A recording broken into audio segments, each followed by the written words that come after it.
उद्धव ठाकरे हे 15 दिवसात पंतप्रधान नरेंद्र मोदींच्या सरकारमध्ये सामील होतील आणि देशातील विरोधकही पंतप्रधान मोदींच्या कामाची स्तुती करतील असा दावा आमदार रवी राणा यांनी केला होता।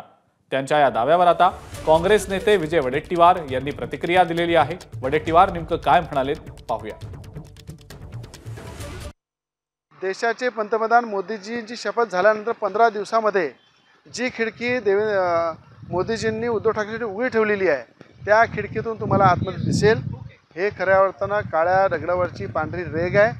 अनेक विरोधकांनी सुद्धा महाविकास आघाडीच्या सुद्धा नेत्यांनी कार्यकर्त्यांनी नवनीत राणाचं काम केलं की अमरावती जिल्ह्यामध्ये नवनीत राणासुद्धा शिवाय पर्याय नाही हे विरोधकांना सुद्धा माहीत होतं। म्हणून 2 लाखापेक्षा जास्त लीडनी नवनीत राणा या ठिकाणी निवडून येणार आहे।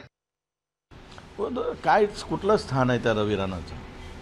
लचतपणे भाजपच्या मागे धावणारा माणूस, न बोलवताही पडणारा माणूस, जबरदस्ती न चिपकणारा माणूस, अनेक ठिकाणी अनेक वेळा स्वतःचा निर्णय बदलणारा माणूस, त्या माणसाला किती महत्त्व द्यायचं? त्या माणसाच्या म्हणण्याला अजिबात महत्त्व नाही। तो काही मोठा नेता नाही, तो भाजपचा काही स्पोक्सपर्सन नाही, भाजपचा काही शीर्षस्थ नेत्यापैकी नाही।